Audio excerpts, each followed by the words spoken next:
Okay. Good morning, everyone. Welcome to the regularly scheduled meeting of the Board of Public Works for today, Friday, February 19th, 2016. Commissioner Davis, Rodriguez, James, repenting and assent to our president. President James, we have a quorum. May we start with Bureau introductions, please, starting with Bureau of Street Services. Nick Lopez, Bureau of Street Services. Anita Fernandez, Bureau of Sanitation. Good morning, Julie Allen, Bureau of Engineering. Good morning, Russ Drizella, Bureau of Contract Administration. Good morning, Ruben Flamenco, Bureau of Street Lighting. Good morning, Ted Jordan, Public Works General Counsel. Fernando Campos, Executive Officer. President James, we do not have any speaker cards under general public comment, nor any of the items for today's agenda. Okay, then we'll close general public comment. Our first item of business, the approval of the meeting minutes from the meeting of Monday, February 1st, 2016. Is there a second to my motion that we approve those meeting minutes? By Commissioner Rodriguez. Any objection? Without objection, we'll approve those meeting minutes. Agenda item number 1, Department of Transportation and the Bureau of Contract Administration for Council District number 1, recommending that the board approve an amended construction funding for the Echo Park Silver Lake Adaptive Traffic Control System and ATSAC Phase 2 system and increase the contingency by $240,435, which is a plus 15% contingency. Authorize the General Manager, Department of DOT, to issue a supplemental non-participating change order bid item number NP77 serial number 1 to Dyne Electric to install a new traffic signal at the intersection of Avenue 55 and Figueroa Street. Matt Talick.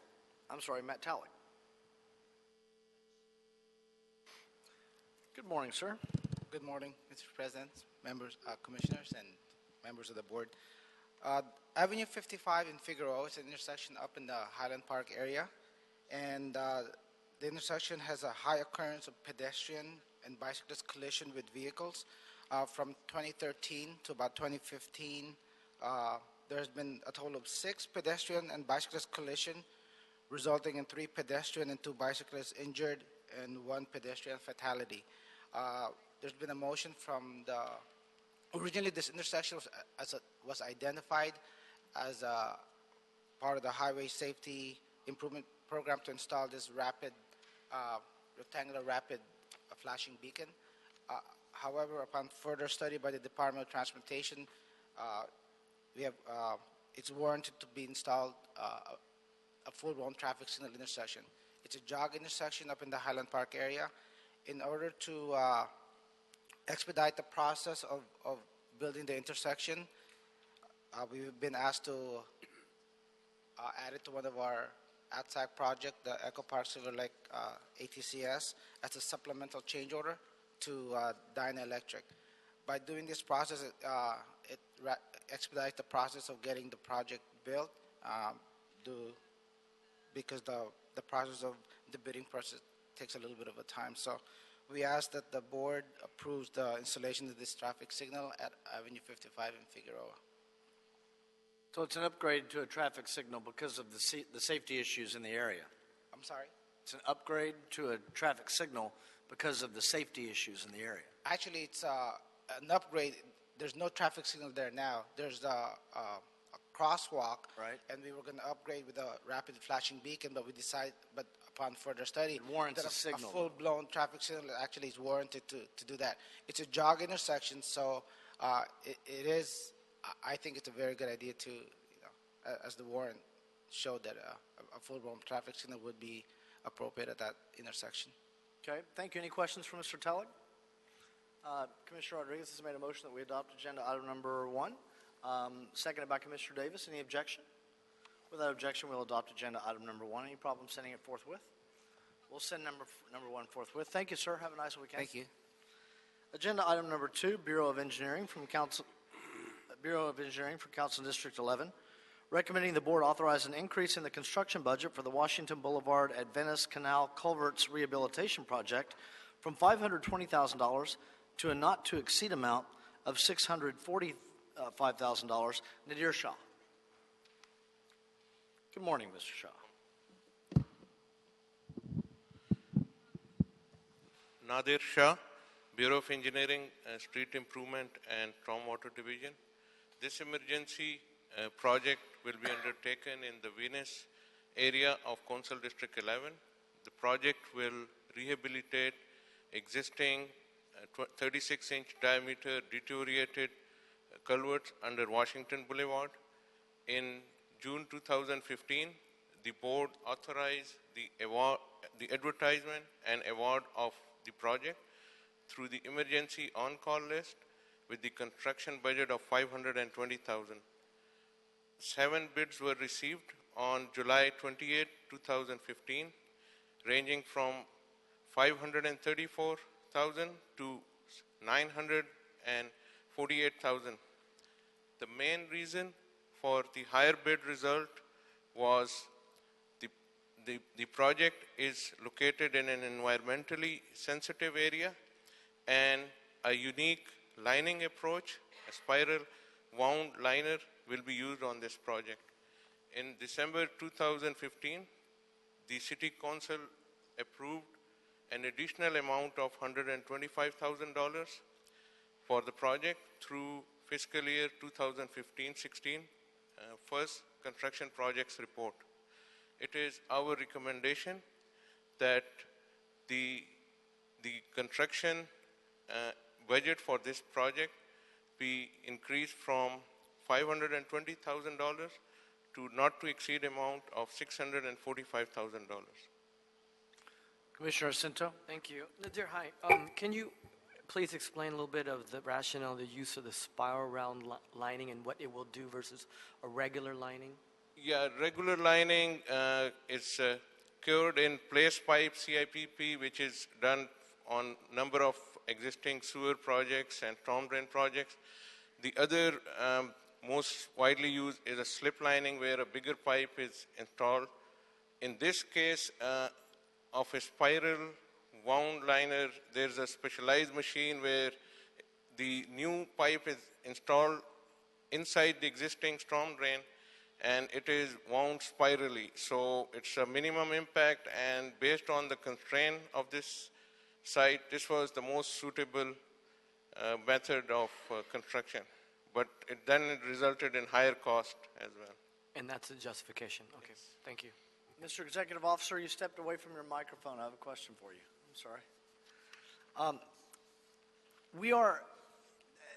I might have missed something here, which is entirely possible, but when I read through the report, we're not just increasing the construction budget for the project. Are we also not declaring Coalition Sons to be the lowest responsible bidder?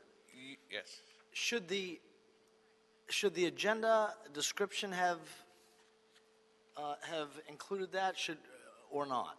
It should have, and also the recommendation should have also declared that as well. So we can always make an amendment to the report declaring them to be the lowest responsible bidder. Okay. And your board can take that motion before you. But the agenda does allow you to speak and also make an action on this item. Okay, so that's what I would do. Any other questions? That's what I would do here, is just make a motion to amend the item to include the declaration of Coalition Sons as the lowest responsible bidder, and issue the construction order for the project. Mr. Jordan, the only question I have for you on this would be, is it possible that we would need to, is the agenda item enough to provide notice to Coalition Sons, as well as the other Bali construction, which was not the lowest bid? Is the description in the agenda sufficient for us to go forward with that action, or do we have a notice issue? I'm satisfied with what we have before us. From the body of the report, it is clear that staff has made the recommendation to declare them the first low bidder to be the lowest responsible bidder. There's been no protests in this case that I'm aware of. So I'm satisfied with the act. Thank you. Then that would be my motion to amend, seconded by Commissioner Cinto. Any objection? Without objection, we'll adopt agenda item number 2. Any problem sending it forthwith? We'll send number 2 forthwith. Thank you, sir. Agenda item number 3, Bureau of Engineering for Council District 5, recommending that the board approve the request for a variance from the height limitation requirements of the above-ground facilities ordinance and allow Verizon to install a 27-foot-high steel monopole in the public right-of-way adjacent to 151 North Stone Canyon Road. President Yes. James, if I can just, there has been a request to continue this item. However, we are confirming a date to extend the item to continue to that. So if I can ask the board just to go ahead and skip the item for right now until we receive a confirmation of the date to be determined. Okay. I didn't see Mr. Ledoux in the audience. I did notice that in the board report, though, that they agreed on a location, so that was good news. Okay, well, so you'll let us know. I will. Okay, let's go to number 4. Bureau of Engineering for Council District 13, recommending that the board authorize $130,000 in additional contingency and approve a revised construction budget of $230,000 and authorize the city engineer to issue multiple change orders to Matthew and Stewart Company Incorporated for extra work for additional traffic control and night work to remove and replace the sewer in connection with the Super Expedited Wastewater Emergency Rehabilitation for Sewers program, that's Sewers 5, for the Silver Lake Boulevard 3500 project. Mr. Louie?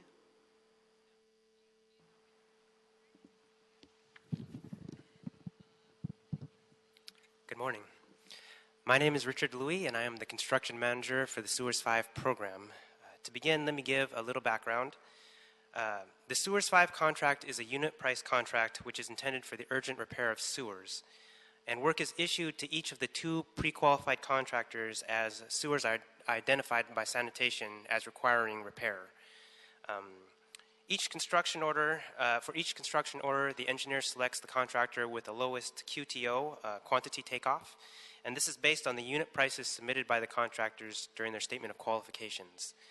The sewers program has authority to issue work for a not to exceed amount of $100,000. That's for the construction order plus any change orders.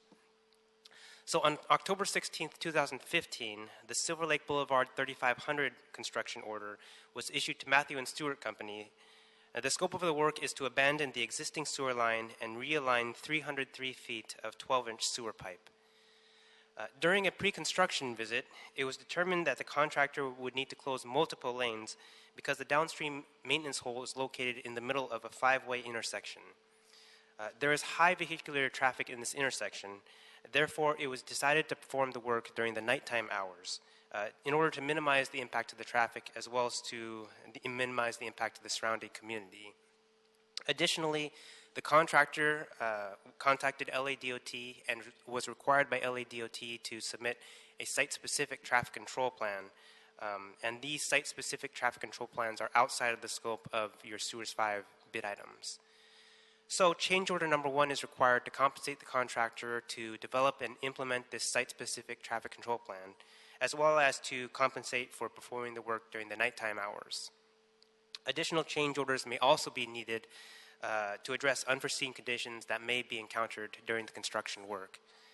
So we are recommending that the board authorize the city engineer to issue multiple change orders for this project, as well as authorize $130,000 in additional contingency for a revised construction budget of $230,000 for Silver Lake 3500. Thank you, Richard. And the board report was helpful to me as well. Any questions on agenda item number 4? I do too. Commissioner Jacinto. Thank you. Richard, the contractor, they're able to do this TCP traffic control program. This is within their normal scope of work for them to pursue this? Yes, they can do this. Mm-hmm. Thank you. Anything further on number 4? Is there a motion? Commissioner Jacinto has made a motion that we adopt agenda item number 4, seconded by Commissioner Rodriguez. Any objection? Without objection, we'll adopt agenda item number 4. Any issue sending it forthwith? We'll send it forthwith. Thank you, sir. Have a nice weekend. You too. Going back on the record at number 3, I've been informed that we can continue item number 3 to Monday, which is February 22nd, 2016. Any problem with that? That'll be the order then on number 3. Thank you, Mr. President. Thank you.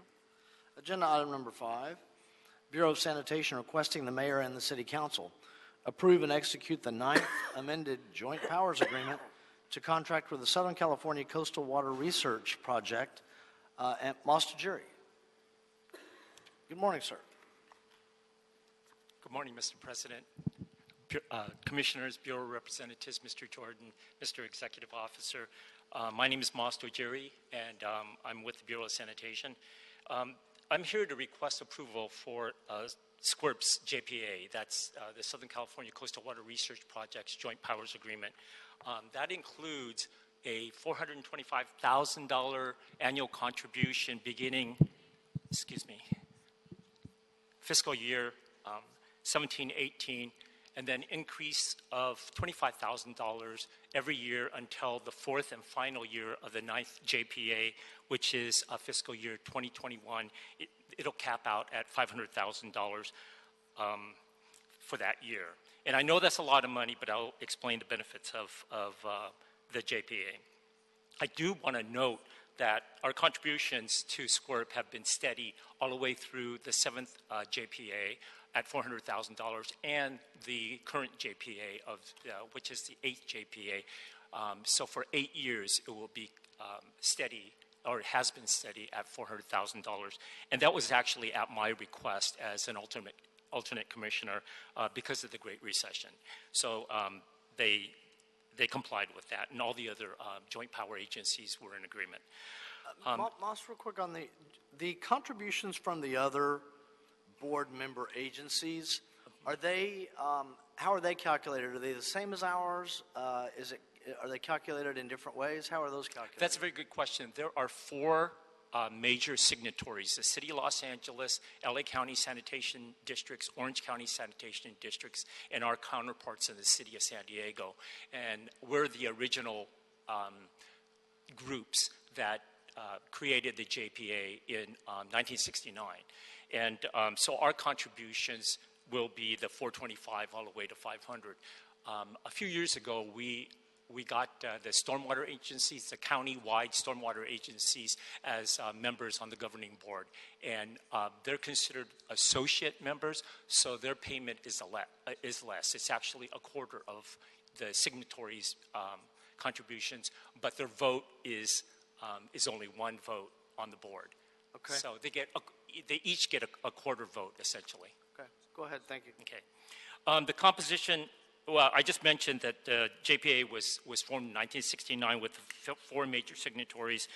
The board currently consists of 14 member agencies, the 4 that I just mentioned, along with the 4 county-wide stormwater programs or agencies. This is Ventura, Los Angeles County, Orange County, and San Diego County, along with the regulatory agencies, US EPA, the Environmental Protection Agency, the State Water Resources Control Board, and the 3 regional water quality control boards that oversee us. This is the Los Angeles Regional Board, the Santa Ana Regional Board that oversees Orange County, and then the San Diego Regional Board. In addition, there's the California Ocean Protection Council that's part of the board. Let me just mention what SQUIRP does.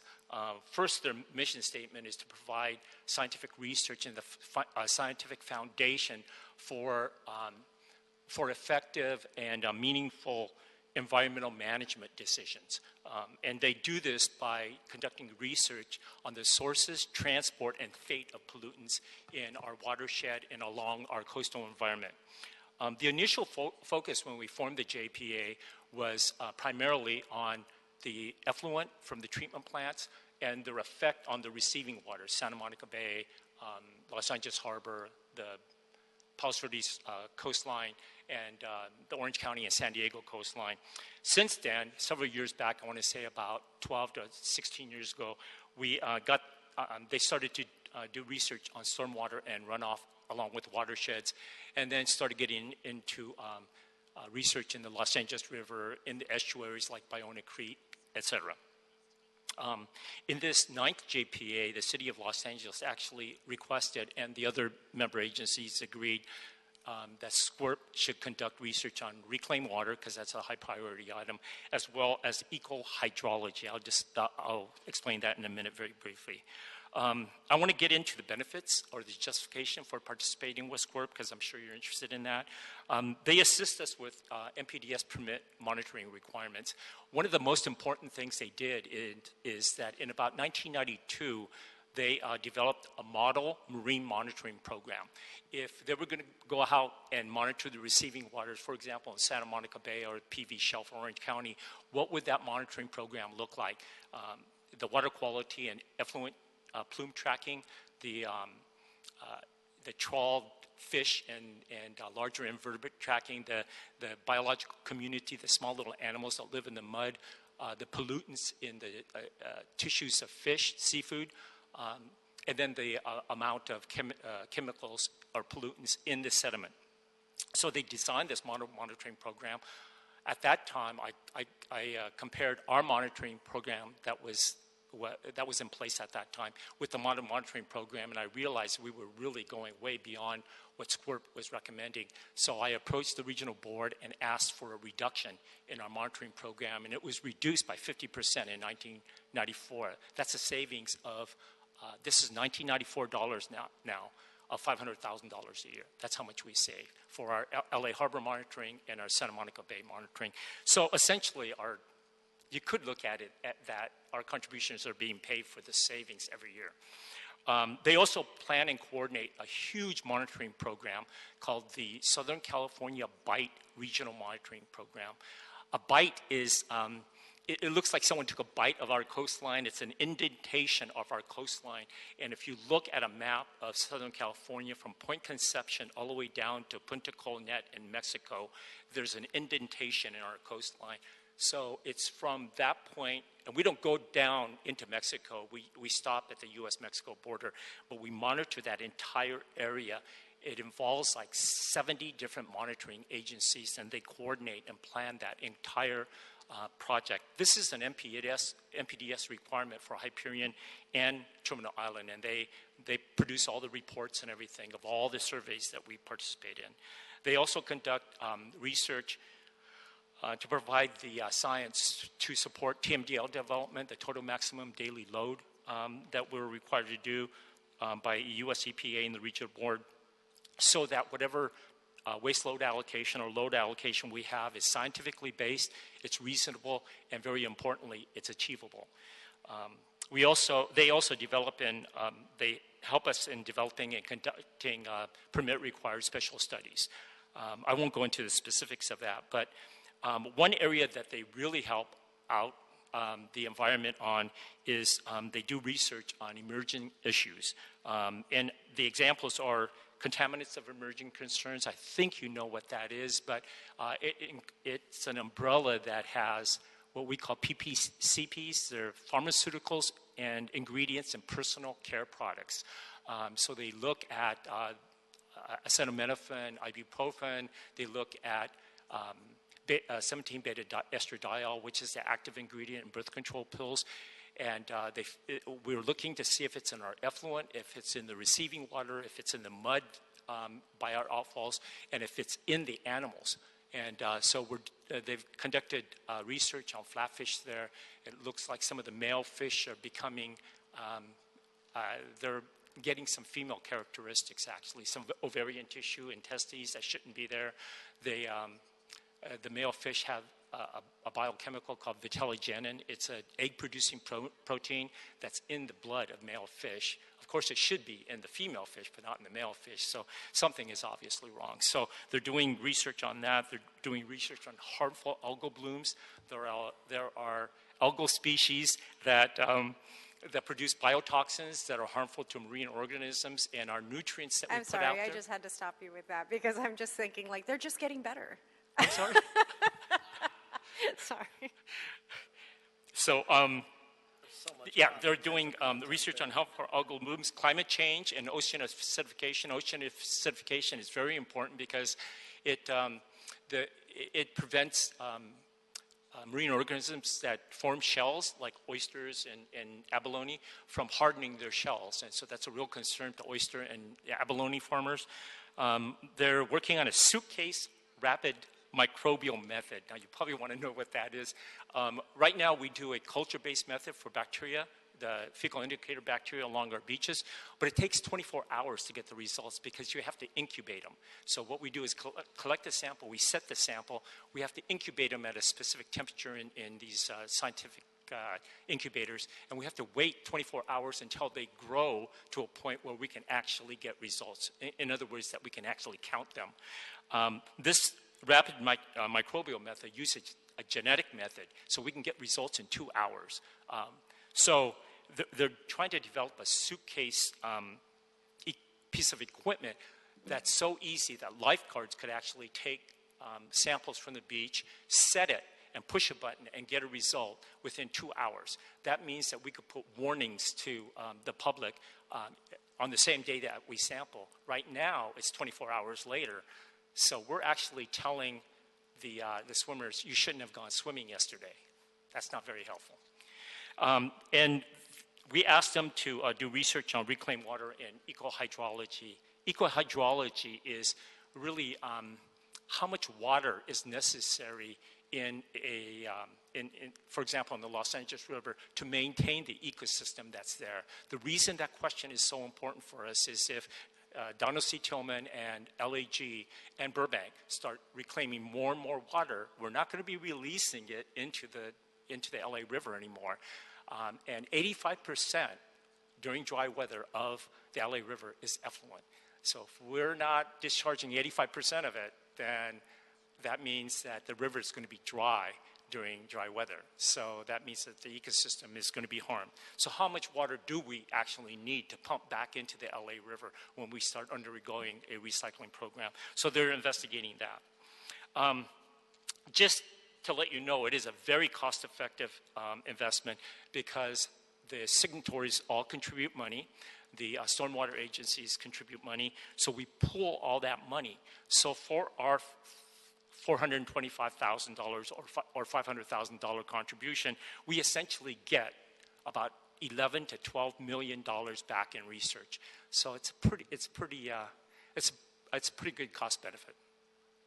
Any questions? Commissioner Jacinto. Thank you, President James. Mas, you gave us mas. That's a lot. Thank you for this primer. I appreciate it. One is outstanding how you're able to get the fee in half a bunch of years ago at that $500,000 level. So congratulations on doing that way back. There was a program in Santa Monica Bay or one of the bays regarding fishes like white croaker and not being able to, and I, as a CBO, a community-based organization, help work to outreach to that. Is the research from this JPA related to those advisories not to eat white croaker or some other things? That advisory actually comes from OEHA. It's the Office of Environmental Health Hazard Assessment. It's a state agency. They're the ones that issue those warnings. That's a public health warning, so we don't get involved in that, and neither does SCORP because SCORP is a science-based. But we do the research for it. That's research correct. Informs, and that's we what collect the fish. We actually go sports fishing and catch the fish. It's one of the fun things we do. And then we take the fish, we fillet them, and our chemists actually do the metals analysis, things like lead, mercury, some of the nasty stuff. And then what we call semi-volatile organic compounds. These are the pesticides, the PCBs, the carcinogenic compounds. And we send that data over to OHIHA, and so does LA County Sand Districts, Orange County, et cetera. And then the advisory comes out. Great. And then because the regions in Southern California are divided up like Region 1, Region 2, et cetera, we know where that data comes from, and we can put different warnings. Don't eat this fish from this region. Don't eat this fish from this season. You can eat this fish, but in moderate amounts. Nice. You can eat this fish until you're blue in the face. We don't care how much you eat. Right. So, right. Yeah, that's... Great. Thank you. And you see the female species taking over, right? You see that as well. It's about time. Commissioner Rodriguez. No, I just wanted to thank you for your presentation, and the context of all of this is fascinating. Just a wealth of information, and I'm just glad to see that we're a part of it. And, it's just, it's really amazing, I think.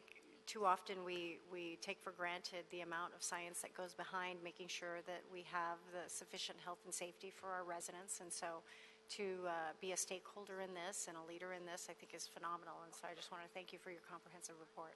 Thank you very much, Commissioner. Yes, thank you. Thank you. So is that a motion to adopt agenda item number 5? Seconded by Commissioner Jacinto. Commissioner Davis, anything? Yeah, I just wanted to compliment him again as well for the work. This is very important work for us environmentally, and as it relates to the joint powers of agreement, obviously this is where we had to be, not only in terms of government governance, but also in terms of science, which raises the question for me, what is our relationship as it relates to Mexico? Because a part of the southern end of this whole path, if you will, is in Mexico. What is the relationship there between what we do and what they do? Yeah, that's a very good question, Commissioner. SCORP actually is very good. It's excellent at reaching out.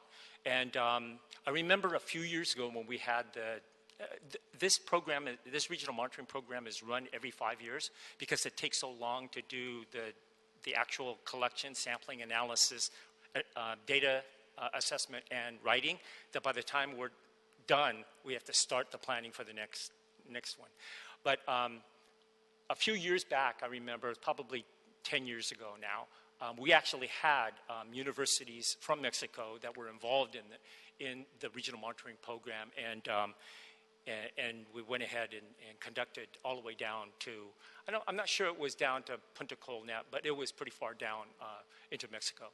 So in terms of the areas that we share on the line, there is some communication between what we do in our findings and what they do in theirs. I know we've not had a challenge yet in terms of something manifesting itself from there and vice versa, but it would be certainly comforting to know that there is communications between our operation and what we do in our JPA and what they do in theirs. Yes, SCORP actually is in communication with Mexican universities, actually universities worldwide. And that's one of the benefits of working with them, is that they have their arms, research arms everywhere you could possibly imagine. And they actually have had joint projects with Mexico, not specifically for the regional monitoring, although they did participate during one survey, maybe two, I can't remember now. But away from the regional monitoring, they have worked with them on bacterial contamination along the beaches, because the Tijuana River is pretty contaminated. And of course, depending upon the current movement, it could come up into the beaches of San Diego. So they had some research projects with them. So I know that they have invited them in the past and continue to actually invite them for the regional monitoring program. So there's good communication there. Thank you, sir. President James, just yes. a quick question for Mas. Mas, the report indicates that it's the Ninth Amendment, or the Ninth Amendment. However, the recommendation indicates Eighth, so I would recommend that the board consider approving this report as amended to do a technical correction to reflect it's the Ninth Amendment. I actually revised that. We caught that, and it was sent again a few days ago, the revised version. It's the Ninth Agreement, so it would be the Eighth Amendment, right? Because the original agreement's the original. So the first agreement would be... I don't know. I'll leave that up to the attorneys. I'm a scientist. Let me look at it. Hang on a minute. It's the Ninth Amended, and then it says but objectives of the approving for this report with the request the mayor approve the intended objectives of the proposed Eighth Amended. No, it should be Ninth Amended. Yeah. Yeah. I think it is. Yeah, under the recommendations, you're right, Mr. It's in paragraph 1 and 2, so I think if you caught it, it may have been caught in in recommendation number 2, but not in recommendation number 1. I thought that we caught all of them. Okay, well, but it says 8. Either way. No, I'm not arguing that. I think an electronic version of a corrected one was sent a few days ago. Maybe what was printed a while back. Could be. Administratively, if the board were to approve this item as amended, I will go ahead and make sure that we do the administrative technical changes required. That's the best thing to do. Yeah. Thank you, Mr. Campos. I appreciate it. Yeah. Thank you, Moss. Appreciate it. Have a nice weekend. Good job. And yes, we've adopted it as amended. There is a motion on the table, however, there's no vote. Okay. So it was moved by Commissioner Rodriguez we have the motion and as amended, seconded by Commissioner Jacinto. Any objection? Without objection, we'll adopt agenda item number 5. Any problem sending it forthwith? We'll send number 5 forthwith. Great, thank you. As amended. As amended. Great. Thank you. Agenda item number 6, Office of Community Beautification. Recommending the board authorize the Office of Community Beautification to execute a contract amendment with the Los Angeles Conservation Corps to increase the cost ceiling amount by $500,000 for sidewalk repair and construction services. Mr. Rush. Good morning. Paul Roch, Director of the Office of Community Beautification. The Los Angeles Conservation Corps is one of 2 OCB contractors who are currently working with the Bureau of Engineering on the sidewalk repair program. And Bureau of Engineering has requested an increase in the OCB contract to the ceiling amount by an amount of $500,000. This specific amendment does not include the actual funding. There's no OCB money that goes into it, but we do have the Bureau of Engineering piggybacking on our contract, and they would like to provide $500,000 worth of continuing services with the LA Conservation Corps, again, for sidewalk repair in approximately 5 or 6 locations that were outlined in the board report. This work does provide 12 jobs through the LA Conservation Corps. And in addition to the jobs, a lot of job training, which goes along with that. 11 of the 12 persons hired through the LA Conservation Corps are actual residents of the city of Los Angeles. And with that said, we do request board approval. Thank you. Any questions? I don't have any questions. I'll make a motion that we adopt agenda item number 6. Is there a second? Commissioner Rodriguez? Any objection? Without objection, we'll adopt agenda item number 6. Any problem sending it forthwith? We'll send number 6 forthwith. Thank you, Mr. Roch. Thank you. Go forward, sir. Have a nice weekend. Absolutely. Agenda item number 7. A motion, Council District 14, Bureau of Engineering, recommending that the board authorize the execution of the construction order for interior demolition in connection with the Olympic building demolition and grading project. Michael Hodden. And did I pronounce your last name right? Yes. Good morning, Commissioners, Bureau Representatives, City Attorney, Executive Officer. My name is Michael Haddadin. I work for the Bureau of Engineering Street Improvement Program. This project is located in CD14. This is phase 1 of a call for projects, an MTA call for projects to widen Olympic Boulevard for freight movement, to improve the freight movements. To be able to widen Olympic Boulevards, we have to do building demolition to widen the street and to ease the curb returns when the truck make or when they negotiate the curb returns to be able to go to the on-off freeway, the 10 freeway, in fact. The buildings are 2 buildings, almost like 7,000 square feet buildings, 2-story masonry and timber. And we already acquired the right-of-ways for the permanent easement and the temporary construction easement to be able to demolish the buildings. The contractor that we are recommending that the contract will be awarded to is Interior Demolition. They were responsive, their bid was responsive. We had a contest from another bidder. However, we addressed that in a timely manner and it was considered unmerited, no merit to it. So the overall cost for the projects will be $257,000 with the contingency added 20% for construction.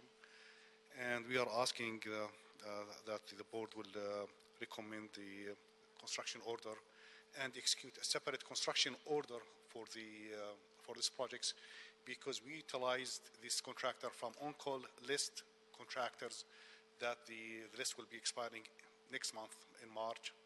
And this project, it will take probably a couple of months until it will be finished. So we need a new construction number for the projects, and we need to award the contract to this responsive contractor, Interior Demolition. Any questions on number 7?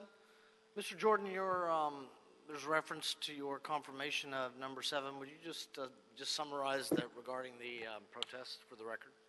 Yes, I've reviewed and approved the report with regard to the discussion of the bid protest. The bid protest was that there was an assertion that one of the bid-listed subcontractors on the low bid, Allied Paving Enterprises, was not listed in the state's directory under the Department of Industrial Relations. I've checked with staff. Staff was able to confirm that Allied is in fact registered. I don't have an explanation as to why the second low bidder thought that they were not. It's possible that because Allied is actually a DBA of a company, Alpav, that they just were confused about that. That would be my guess as to why they were mistaken, but in any event, the staff did confirm that both the bidder and its subcontractor were registered with the Department of Industrial Relations, so therefore there was no issue with the responsiveness of the bid. Okay. Thank you, sir. Thank you. Is there a motion on by Commissioner Jacinto? I'll second it along with Commissioner Davis. Any objection? Without objection, we'll adopt agenda item number 7. Any problem sending number 7 forthwith? We'll send number 7 forthwith. Thank you, sir. Have a good weekend. Agenda item number 8, specifications submitted for the board adoption and authorization to advertise for the invitation of bids for one project in Council District 3, Victory Boulevard widening Phase 1 from Canoga Avenue to Owensmouth Avenue. The estimate is $2,146,455.